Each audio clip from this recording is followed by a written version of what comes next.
Hola, buenos días. So that's about the only Spanish you'll hear from me. Um, Bueno, los ciclos y la parte más importante o lo más importante de mi presentación, en realidad no sé cómo me invitaron, no sé cómo llegué acá, pero estoy muy contento de estar en esta hermosa ciudad y hablar sobre un tema que es parte de mi corazón por mucho tiempo, que es la inteligencia artificial.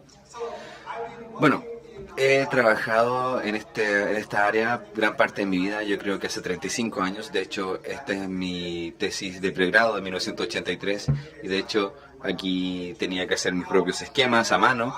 Y luego ya entré a la inteligencia artificial y gran parte del tiempo que he trabajado en esta área, al igual que Jitendra, porque probablemente se siente igual que yo, es que eh, no es posible hacerlo, pero aún así lo estamos haciendo. Y todos mis colegas en el departamento sienten lástima por mí porque estoy trabajando en esta área en vez de trabajar en algo más emocionante como en la ingeniería de software. Pero las cosas cambian, obviamente, por eso estoy acá, por eso me invitaron. Y la gente en realidad ha hablado mucho sobre la inteligencia artificial, que es la nueva electricidad, que es mucho más grande que el fuego de la electricidad, que es Dios, dicen algunos incluso. Y básicamente la inteligencia artificial está presente en prácticamente todos los procesos y todos los bienes de consumo que existen hoy en día, ya que, por ejemplo, la inteligencia artificial me ayuda a limpiarme bien los dientes. Pero, obviamente, está en todas partes y hay mucha publicidad positiva, pero también hay una corriente muy fuerte del impacto negativo. Por ejemplo, Elon Musk, que de hecho está trabajando mucho en sus autos y en sus paneles y en sus calles, también se ha centrado un poco en la inteligencia artificial y dice que es una amenaza mucho más grande que Corea del Norte y que va a comenzar la inteligencia artificial. Y Stephen Hawking dice, o dijo mejor dicho, que es el peor evento en la historia de la civilización. Y también otro dice que va a destruir a todos los humanos. Así que hay muchos perspectivas diferentes y no me estoy quejando porque obviamente gente como yo y otros expertos están trabajando en esta área y vamos a shows de televisión, venimos a estas ciudades hermosas, así que yo estoy haciendo mi parte para hacer que la inteligencia artificial sea genial nuevamente.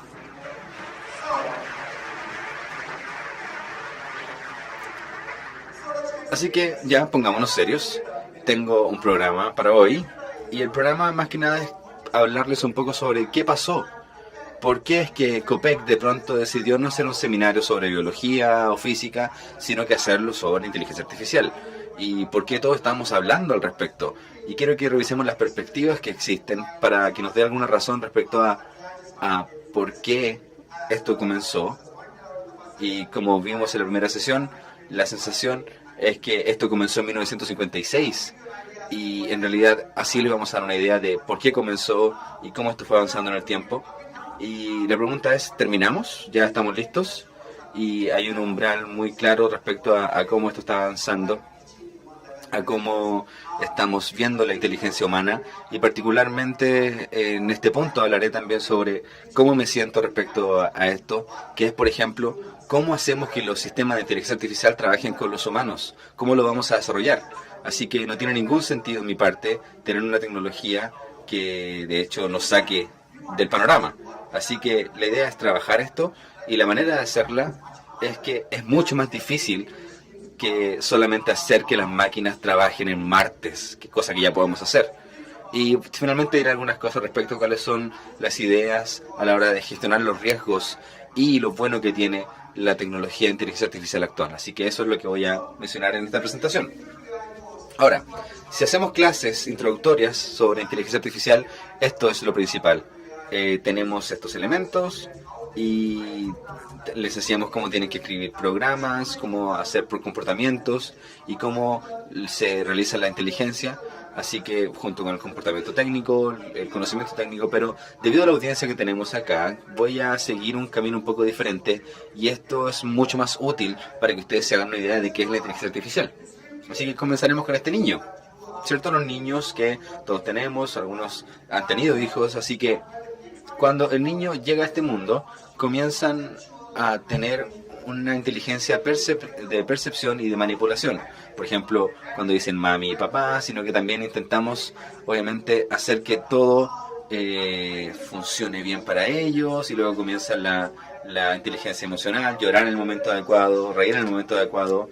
Luego también viene la inteligencia comunicativa, por ejemplo, adquirir lenguaje, adquirir una claridad mental, que es entender que lo que ellos creen no es necesariamente lo que otra persona cree, y finalmente ya comienzan a hacer una inteligencia más cognitiva y de razonamiento, lo que se aprende en las escuelas, por ejemplo, o lo que le enseñamos en casa.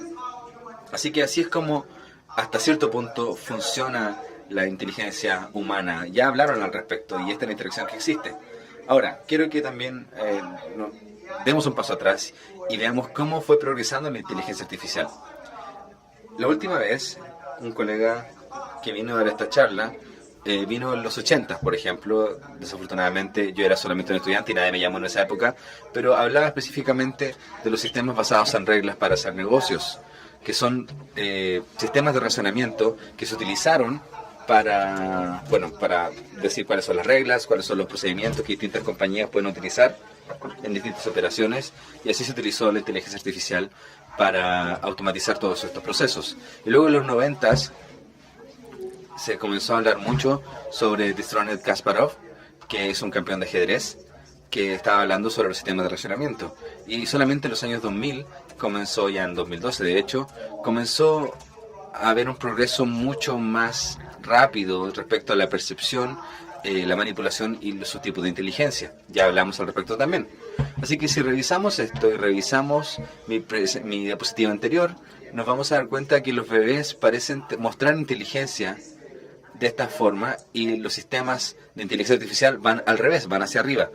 Por lo tanto, comenzamos, ¿cierto?, a derrotar a Kasparov, por ejemplo, y poder derrotar a un campeón de ajedrez, y finalmente entender cómo funcionaba todo el sistema. Así que, si entendemos esta diferencia, esto es lo principal que quiero que entiendan, y también que entiendan esta diapositiva, porque esta es la diapositiva más importante de la presentación, que explica todo y explica mucho también sobre por qué la inteligencia artificial se desarrolla de esta forma, y también por qué es parte del imaginario público. Ahora, si hablamos a por qué se desarrolla de esta forma, bueno, es mucho más fácil programar computadores respecto a tareas que uno conscientemente puede hacer, por ejemplo, donde uno haya teoría de esa tarea. Por ejemplo, algunas compañías tienen una idea de cómo gestionar un proceso y un diagnóstico que pueden utilizar, y ese tipo de cosas pueden ser accesibles de manera consciente, y uno puede escribir un programa consciente para cómo se puede desarrollar. Por lo tanto, no somos particularmente conscientes sobre cómo vemos el mundo, cómo percibimos el mundo. Ahora me están escuchando, por ejemplo, y debido a la traducción que hay, no se trata solamente de cómo conscientemente están escuchando lo que están haciendo a la hora de entenderme. Así que, para progresar en todo esto también no había ninguna manera de escribir tareas. Obviamente, a riesgo de ofender a Jitendra, había también una versión computacional que se centraba en qué tanto tú podías programar algo, pero también tiene que ver con cómo aprenden las máquinas, porque al menos la parte que funciona de una maquinaria va a mostrarle muchos ejemplos y espera lo mejor, ¿cierto? Espera que la máquina entienda toda la información que tú le estás dando y cuál es el punto común, cuál es lo oscuro, cuál es la luz, etcétera. Y esto se centra principalmente porque hay mucha información que darle a una máquina para que entienda algo.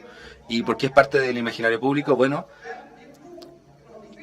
cuando la máquina derrotó a Kasparov, bueno, obviamente no olvidamos al respecto, porque cada cuánto necesitas derrotar a Kasparov, no todos los días obviamente, así que lo que necesitas hacer hasta el día de hoy con las capacidades de reconocimiento de imágenes y de discurso, todos tienen celulares, por ejemplo, y hoy en día todos están experimentando directamente este tipo de tecnología, lo que significa que ahora saben que existe y están escuchándola, están utilizándola hasta cierto punto, y también significa que hoy en día la gente comienza a ver la inteligencia artificial en todas partes. Esencialmente hay un ejercicio, hay un ejemplo muy grande, por ejemplo, que mi computadora puede entender un par de palabras y puede decir que ok, es casi inteligente, y no le digamos a Elon Musk porque va a pensar que el mundo va a terminar pronto, pero esencialmente esto nos abre muchas aplicaciones adicionales.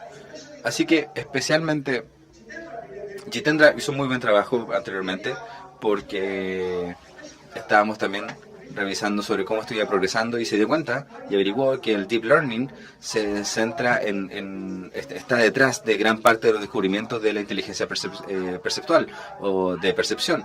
Y por lo tanto se desarrolló esto, lo voy a mencionar nuevamente, es que estas ideas han existido por mucho tiempo. Lo que cambió no es necesariamente la inteligencia artificial, sino que cambió el mundo alrededor de la inteligencia artificial. Hoy en día estamos capturando prácticamente todo y lo subimos a Internet. Nuestras computadoras, los datos en las computadoras han aumentado mucho y la capacidad de procesamiento también. Por lo tanto, están aplicando un gran número de ejemplos con mucho más poder de computación y de hecho hoy en día pueden ver ciertos vistazos de la inteligencia de percepción que antes no se podía ver. Así que algunas de las cosas más importantes de este tipo de inteligencia es que estas son personas que son inventadas.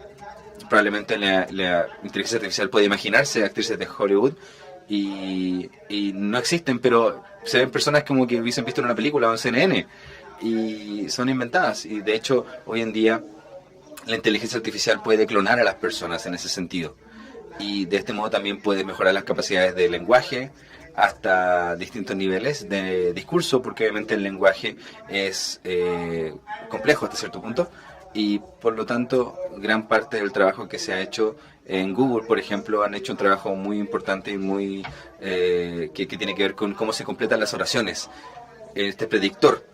Y también tiene que ver con la percepción a la acción, AlphaGo, por ejemplo, y el programa de póker también. Así que, bueno, esa fue la primera parte. Son cosas que ya sabían, han leído los artículos, pero la pregunta es si terminamos y ya tocamos techo. Y la pregunta es que sí, tienen que ser una startup, pero la inteligencia artificial no ha tocado techo. Particularmente quiero que revisen un par de datos que nos ha entregado, nos han entregado estos nuevos desarrollos. Este tipo, por ejemplo, se llama Mark Polanyi, es un filósofo y lo que escribió es un libro llamado La Dimensión Tácita, y lo que dice este libro es que la simulación humana tiende a pasar mucho tiempo pensando sobre tareas para las que tienen teorías conscientes porque saben cómo escribirlas de manera simbólica, y hay mucho más que deben saber. Que hay muchas cosas que saben que pueden escribir el lenguaje. Por ejemplo, saben que algo es un perro, que es un gato, pero no pueden explicar por qué es un perro o por qué es un gato. Así que Polanyi, originalmente este libro se escribió para quejarse de cierto modo porque como civilización no estamos tomando el conocimiento tácito de la manera seria que se merece. Así que si prestan atención a esto, si la traducción está funcionando, es que actualmente estamos reviviendo los miedos o la venganza de Polanyi. Porque todas las aplicaciones que están experimentando, por ejemplo, el conocimiento de discurso, son ejemplos de conocimiento tácito. Y esa es una de las áreas en las cuales la inteligencia artificial está funcionando muy bien, y donde no hay ningún tipo de intermediario, sino que los ejemplos pasan a decisiones, sin ningún tipo de modelo intermedio, sin ningún tipo de input sobre los modelos de la tarea. Así que, de hecho, descubrí que si tienes un martillo todo parece ser un clavo. Así que con el Deep Learning hay gente que intenta utilizar el Deep Learning para resolver Sudoku. No sé si lo conocen. Es una tarea que puede ser escrita en 3 líneas de manera lógica. Y de este modo simplemente tienen este sistema de Deep Learning, que es un ejemplo, y puede ver cómo resolver este problema aritmético. Pero puede ser interesante, obviamente, pero imaginemos también que van a una compañía y que tienen un problema.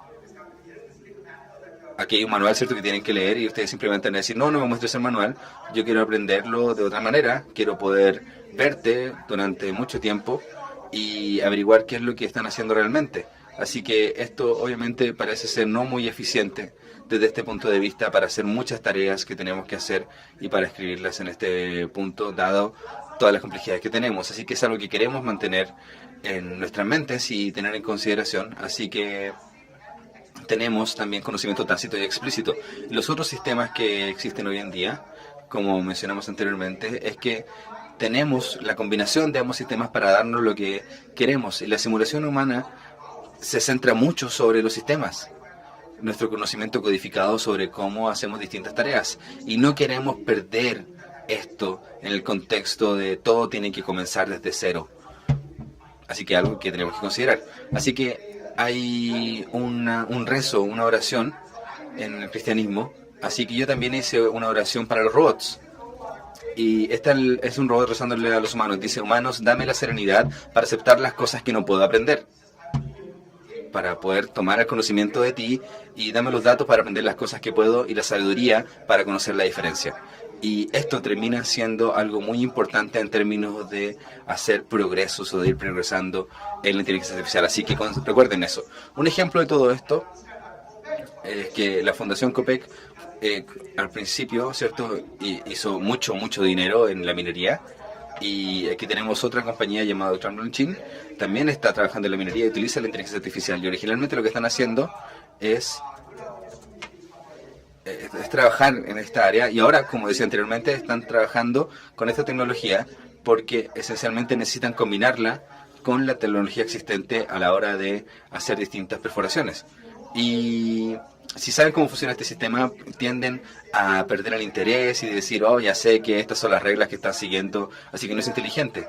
Pero si no sé cómo ustedes llegan a una conclusión, parece que es algo de magia y como que estamos bendecidos por esto. Así que tenemos que recordar también esto y pensar que una tarea como esta es que, por ejemplo, si me dan 10 millones de operaciones de minería o de perforación, y si voy a aprender al respecto, si soy un sistema de inteligencia artificial, voy a aprender cómo funciona la civilización humana en esta área específica. Así que si podemos combinar esto con la percepción, es muy importante. Y en este punto quiero destacar que Jorge Bayer, que está en la audiencia, es un gran experto que está justo acá en la Universidad Católica, que trabaja en esta área, y de hecho en Chile están en ambas direcciones, están trabajando en ambas direcciones, así que quería señalarlo también.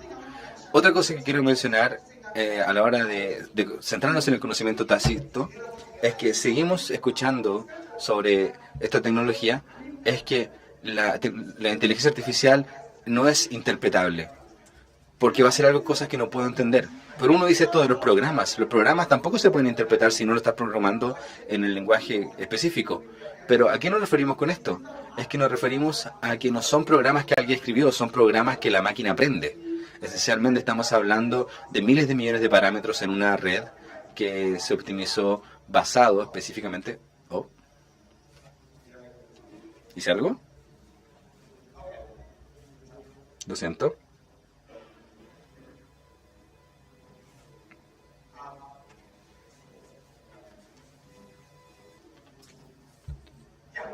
Muy bien. Así que la pregunta más interesante a la hora de la interpretabilidad de la inteligencia artificial es que no es sorprendente que si una máquina aprende un programa completo, no tiene ni idea de qué es lo que aprendió. Por lo tanto, es una característica o un bug. Porque aprende la representación, no necesita saber qué son, y obviamente estamos sorprendidos de poder entender qué es lo que está haciendo la máquina. Y lo más interesante de todo esto es que esto se ha centrado específicamente en la visión, en problemas de visión computacional. Y a menudo le preguntamos a nuestro amigo: explícame, ¿por qué crees que esto es un gato? Y no sé, pero yo nunca le voy a preguntar a nadie por qué crees que eso es un gato. Sí le pregunto a la gente sobre por qué decidiste que alguien es culpable, por qué pusiste la perforación en esta parte específica. Y hay razones al respecto. Pero estos son conocimientos de tareas que son mucho más fáciles de interpretar. Y aquí la parte de interpretación tiene que ver con el conocimiento conceptual. Porque obviamente no es sorprendente que no pueda explicar ciertas cosas. Y de hecho, quiero mostrar esto porque Jitendra ya lo mostró. Mucha gente sabe al respecto. Es que en los sistemas que tenemos en Vision, por ejemplo, aquí hay un bus escolar. Y este borrón está hecho para que tengan esta fotografía, y como ustedes saben, esto es un avestruz, o por lo menos eso es lo que dirían los sistemas de Deep Learning. Y aquí tenemos otro ejemplo, aquí tenemos un perro, y luego añades esto, y aquí tenemos nuevamente un avestruz. Ahora, yo soy del sur de India, y aquí tenemos un templo, añades esto y también es un avestruz, de acuerdo a la computadora. Ahora, si ven esto, probablemente se están preguntando, ¿este es el tipo de tecnología de inteligencia artificial que estamos poniendo en nuestras aplicaciones más importantes? Sí, a veces funciona, pero a veces falla. Y probablemente les muestro esto y ustedes dicen que aquí está lleno de avestruces. Pero también nos dimos cuenta que otros sistemas visuales humanos tienen problemas. No sé cuántos de ustedes ven esta imagen, pero esta es una imagen que se hizo muy popular en las redes sociales, donde alguien puso esta imagen y dijo, oh, Dios mío, tenemos a mujeres musulmanas que están en Noruega, tenemos que detener esta inmigración. Y esto es algo triste porque obviamente a mi presidente le gusta Noruega como su país de inmigrante favorito, quiere inmigrantes de Noruega, pero no sé si se dan cuenta que estas no son mujeres que están usando burka, sino que son asientos normales de un autobús. Pero la razón por la que es chistoso es porque puedes ver cómo ese tipo racista confundió a estas mujeres, o a estos asientos, mejor dicho, con mujeres usando burka, y hizo una declaración sobre el racismo y la inmigración. Por lo tanto, aquí nos damos cuenta sobre cómo nuestro sistema visual también puede fallar y también cómo nuestra mente puede fallar. Por lo tanto, ya te mostré esto, que aquí hay una avestruz.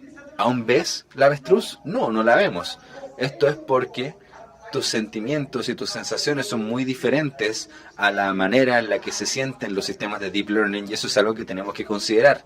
Es algo que tenemos que seguir investigando, y obviamente también hay muchos avances en esta área, en las limitaciones que existen, y hay cosas como esta. Por ejemplo, esto es un artículo que se escribió hace un par de años, afortunadamente fue rechazado, y tenemos fotos de personas que son criminales, lo que significa que se probaron que fueran criminales porque están encarcelados, y tenemos fotos de personas que aún no se han atrapado, y la idea era averiguar quién es el criminal.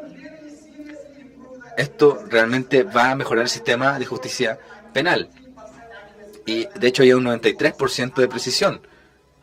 Y esto también, espero que no quieran este tipo de futuro para nosotros. Espero que no sea así. Por ejemplo, si los chinos estaban haciendo esto, aquí tenemos una compañía israelita que decía que podían hacer reconocimiento facial para revisar si alguien era un pedófilo o no. Y de hecho hoy están viendo si van a Perception, una compañía que aparentemente tiene estas características, a través de las características del rostro, van a ver si vas a ser un profesor, si vas a ser un jugador de póker profesional, si tienes un coeficiente intelectual más alto, etcétera. Así que yo trabajo en esta área y utilizo mi trabajo para enseñarlo también, así que enseño este tipo de tecnología para básicamente intentar mejorar mi sistema de evaluación. Como hago clases, también le enseño a mi computadora, le muestro las fotos. ¿Se imaginan que le mostrara las fotos a mis estudiantes más antiguos y luego que reconociera las caras de mis nuevos estudiantes para ver cuáles son sus notas? Así de tonto es el problema. El tema es que muchas personas están trabajando en esta área porque los sistemas de reconocimiento visual están funcionando, pero hay cosas en las cuales no debemos aplicarlos. Hay unos cuantos umbrales y obviamente llegar al nivel de inteligencia humana es muy difícil. El sentido común, por ejemplo, el aprendizaje a través de muestras, etcétera, son cosas que la inteligencia artificial no alcanza. Por ejemplo, la primera pregunta. Esta es la primera vez que el explorador Magallanes viajó por todo el mundo 3 veces, ¿cierto? Una de las bases sé que vino hasta acá. 3 veces. Y en uno de sus viajes murió. La pregunta, ¿en qué viaje murió? Y si no se recuerdan, busquen en Google, pero espero que no estén buscando. Y el problema de todo esto es que lo que no es obvio para la mayoría de nosotros no es obvio para una computadora. Por lo tanto, esto es sentido común. El sentido común es el pegamento que une tareas específicas que están dispersas. Si, por ejemplo, son un fan de Seinfeld, van a ver a Constanza aquí viendo algo que salió mal en su oficina, por ejemplo, tener sexo en el escritorio de su oficina, y quizás probablemente va a decir, no tenía que hacerlo, nadie me dijo. Bueno, nadie te dijo cuando te contratan que no puedes tener sexo en tu escritorio, pero obviamente los sistemas no tienen sentido común. Una persona sí lo tiene y sabe que no puede hacer eso. Y Jitendra ya acaba de mencionar que uno nunca le va a mostrar a la gente un ejemplo, ¿cierto?, respecto a qué es algo. Hay muy pocos ejemplos. Como profesor, yo espero que la gente no haga tantos ejemplos, porque yo le voy a dar un ejemplo y luego vamos a avanzar al otro tema. Y obviamente esto es importante. La falta de datos, por ejemplo. esto es una parte muy importante, especialmente porque hay distintos escenarios que tenemos que completar de nuestra forma, y esto es algo de inteligencia artificial robusta. Y finalmente mi tema favorito es que la inteligencia artificial es ambivalente para los humanos. Obviamente tenemos el espíritu de Elon Musk y también tenemos a humanos que trabajan con el ajedrez, tenemos otros tipos de juegos de mesa, o el póker, por ejemplo. Y también hay gente que tiene miedo de la inteligencia artificial. Todas las cosas que estamos haciendo, obviamente, es como que estamos haciendo cosas para reemplazar a los humanos. Pero la realidad es que los desafíos o el desafío de los sistemas de inteligencia artificial trabajando con humanos es mucho más interesante y mucho más sofisticado que solamente que trabajen por sí solos. Y de hecho, en febrero di una charla sobre este tema y revisé los temas técnicos sobre los sistemas humanos o sistemas de inteligencia artificial que son conscientes de los humanos. Y obviamente una de estas cosas es poder hacer equipos de sistemas que necesitan una inteligencia social. Un sistema de inteligencia artificial necesita entender que el ser humano que está ahí tiene su propia intención y metas y deseos, y necesita al mismo tiempo tomar en cuenta cada una de estas cosas para trabajar con un ser humano, y al mismo tiempo necesita proyectar sus intenciones en el humano, ya sea a través del lenguaje, ya sea a través de un caso particular como utilizando nuevas tecnologías como lenses u otras tecnologías. Así que esto se hace muy importante para poder trabajar con los seres humanos a largo plazo. Y algo mucho más interesante es que trabajar con seres humanos en conjunto se trata también sobre entender sobre cómo vas a pensar en ti mismo como agente de la inteligencia artificial, cómo este comportamiento se explica, y esto depende obviamente de cuáles son las capacidades de ese agente en particular. Así que de pronto, si comienzo a saltar y me caigo del escenario, ustedes se van a sorprender, creo, porque no esperan que haga eso. Tienen expectativas respecto a cuál es mi conducta acá arriba. Y obviamente también hay una B que está atrás mío, y por lo tanto yo me tengo que quedar quieto a pesar de... si tengo una abeja, por ejemplo, volando a mi alrededor, me tengo que quedar quieto porque así me tengo que comportar. Así que eso es lo que se espera de mí, a pesar de que no se trata específicamente de esto. A veces las abejas de verdad me va a picar muy fuerte y yo quiero saltar y alejarme de todo esto y voy a decir, oh, una abeja me acaba de picar. Y esa es mi explicación que les voy a dar, y esa es la parte en la que les voy a decir que algo de mi modelo de tareas cambió, y que esto es algo que ustedes no estaban esperando. Por lo tanto, esto no está libre de riesgo. Los profesores que se enseñan a sí mismos son los peores. Los que te enseñan a ti son los mejores. Y así me refiero a que están intentando entender su modelo para poder explicarles lo que ustedes necesitan aprender. Y esto es algo que hemos trabajado en nuestro laboratorio. Tenemos un equipo robótico, por ejemplo, y aquí lo que les estoy mostrando es que este robot está intentando elegir el camino más rápido, porque obviamente le pusimos algunos obstáculos, y en vez de hacer la vuelta más larga y sorprender al humano, probablemente va a tener que quitar algunos obstáculos solamente para ver que se comporte de la manera en que queremos que se comporte, y quizás va a poder explicar por qué un camino estaba cerrado, y quizás eso es lo más importante que tienen que saber. Y lo importante es que los robots son sistemas de software que los humanos hemos creado. Y bueno, llegar ya a la última parte, que es la parte que más inspira a la audiencia, es cómo gestionamos estos riesgos y las compensaciones que tenemos también, o las ganancias que tenemos al trabajar con inteligencia artificial. Y parece ser que cada herramienta, cada tecnología tiene un uso dual, y la inteligencia es la más grande herramienta de uso dual. Si tienes inteligencia, obviamente puede utilizarse para el bien y también puede utilizarse para el mal. Y se está haciendo actualmente. No hay manera de cerrar esta caja de Pandora. Una vez que comenzamos a trabajar en esta tecnología, tenemos lo mejor y lo peor de la tecnología. Y la sociedad civil ya está pensando adelantarse respecto a cómo utilizar esta tecnología. Así que un par de cosas que existen son los peligros de la tecnología existente. por ejemplo, el sesgo y la manipulación que existe en todo esto. Y es algo que nos hemos preocupado mucho porque nos hemos dado cuenta que hay sistemas aprendiendo conceptos. Y un ejemplo de esto es que están aprendiendo conceptos desde muchos ejemplos. Esto es un proyecto muy interesante que recibió mucha atención, que mostró la comercialización entre IBM, Microsoft, Facebook, para hacer reconocimientos. Y le mostraba una imagen, por ejemplo, y le decía, ¿es un hombre o una mujer? Y esto parece ser la cosa más sencilla que un ser humano podría hacer.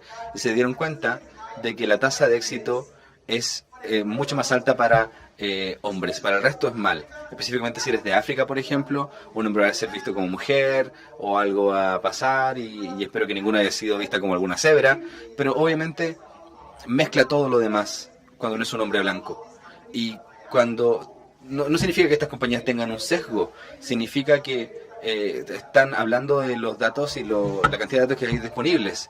Y hace un tiempo había una característica en las cámaras que cuando tú presionabas iba a decir pestañear, para decir que la persona estaba pestañeando, por lo tanto había que tomar otra fotografía. Y parecía un tipo de tecnología muy interesante porque así podíamos ver si podíamos tomar otra fotografía mejor. Pero un sistema particular de China, Corea, siempre decía que estaban pestañeando. Puede ser chistoso porque tienen los ojos achinados, pero ¿creen que es algo... ¿Pueden pensar que este sistema es racista? No, no es racista, simplemente es porque tomaron los datos que estaban disponibles en Google, y Google obviamente tiene prácticamente solo hombres blancos. Así que si quieres cambiar el mundo, ponle más datos a Google, pon más datos en Google para que los sistemas aprendan mucho mejor.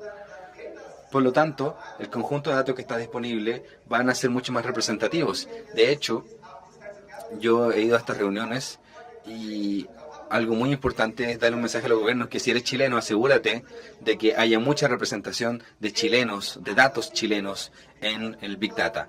Porque mucha gente simplemente los va a tomar y alguna persona en un área va a intentar aplicarla acá, va a decir que sí, que funciona, y eso obviamente va a ser diferente. Y... también tenemos esta idea de que si tenemos muchos datos, también podemos aumentar los datos, que es algo que creo que ya se mencionó, que hoy en día las computadoras utilizan algo llamado redes computacionales aumentadas, que lo que hacen es distribuir los datos y comenzar a imaginar nuevos puntos de datos. Esta es la tecnología que se utilizó, por ejemplo, para mostrar estas actrices que les mostré anteriormente, de Hollywood.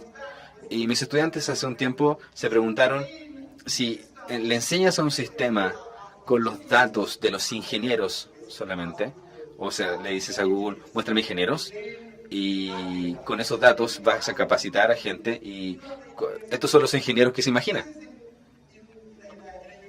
Esta es en una universidad, no tenemos muchos GPU, así que aún así podemos ver que la mayoría son caras de hombres. Así que la computadora va a imaginar datos que de hecho tienen todos los sesgos que los datos actuales tienen, y ese va a ser un problema muy grave en el futuro. La seguridad también se está convirtiendo en un tema importante, porque alguien ya mencionó, ¿cierto?, que ahora tenemos en China, ¿cierto?, tenemos este presentador de noticias que trabaja todo el día y toda la noche y tiene expresiones humanas, etcétera. Por lo tanto, le llamadas spam, y que ahora te va a llamar tu madre, por ejemplo, diciendo con la misma voz, mándame por favor 20 millones de pesos, y esto va a pasar mañana. El problema es cómo lo vamos a manejar. Y finalmente hablé mucho sobre los humanos y los sistemas de inteligencia artificial trabajando juntos, y esto también es una caja de Pandora. De hecho, la habilidad de poder modelar las mentes de los otros nos da la habilidad también de cooperar con ellos, y al mismo tiempo la habilidad de ser una especie de adversario. O sea, si temen algún truco, significa que te están poniendo en un punto específico, y obviamente ustedes van a estar en una situación en la que no quieren estar. Por lo tanto, la manipulación es un tema muy importante que va a ocurrir una vez que los sistemas de inteligencia artificial tengan maneras rudimentarias de hacerlo. Y eso va a ser un problema. Y finalmente, algo que quiero mencionar en cuanto al trabajo es que la gente suele pensar, oh Dios mío, los trabajos de obreros, por ejemplo, van a removerse, los trabajos de ejecutivos se van a mantener, pero de hecho estos últimos son mucho más fáciles de reemplazar. De hecho, es mucho más fácil reemplazar al abogado mejor pagado y no a la persona que está trabajando en tu casa cuidando a tus padres enfermos, porque estamos hablando de un trabajo con múltiples capas.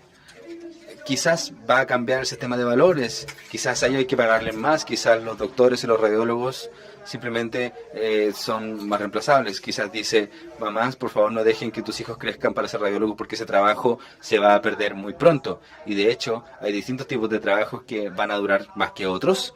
Por lo tanto, la organización que yo represento está haciendo esta conferencia llamada Inteligencia Artificial, Ética y Sociedad, y estamos revisando todos estos problemas desde el punto de vista técnico, desde el punto de vista social, para ver cómo la inteligencia artificial va a afectar la sociedad. Y también soy parte de la junta de directores, de socios de la inteligencia artificial y esta institución, y también tenemos estos 7 pilares de cómo podemos aplicar la tecnología de inteligencia artificial y hacerlo de una manera bastante razonable. Por lo tanto, quiero terminar acá y para resumir quiero decir que se han hecho muchos progresos en las tareas declarativas y la inteligencia artificial es nuevo porque ahora podemos hacer cosas que están relacionadas con el conocimiento tácito, pero esto no significa que las cosas que son declarativas son tácitas. Necesitamos los dos sistemas, 1 y 2, y combinarlos y trabajarlos al mismo tiempo, y eso va a ser algo muy relevante. Al mismo tiempo, aún necesitamos seguir trabajando en esta área, y gran parte de los problemas que mencioné sobre la tecnología y cómo puede utilizarse mal esta tecnología también son las oportunidades de investigación para los científicos en esta área para intentar detener este mal uso. Y eso está ocurriendo mientras hablo en este momento. Eso significa tener una disciplina científica responsable que ayuda a la sociedad. Así que voy a dejar, obviamente, las diapositivas van a estar en Twitter, ahí están mis contactos y muchas gracias por su paciencia.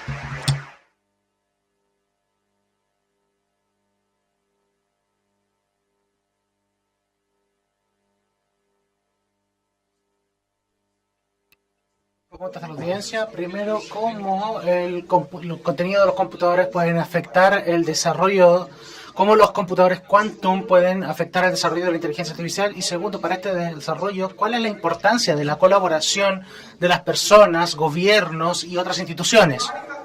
Respecto a los computadores quantum, es una pregunta técnica para aquellos que tienen trasfondo sobre esto.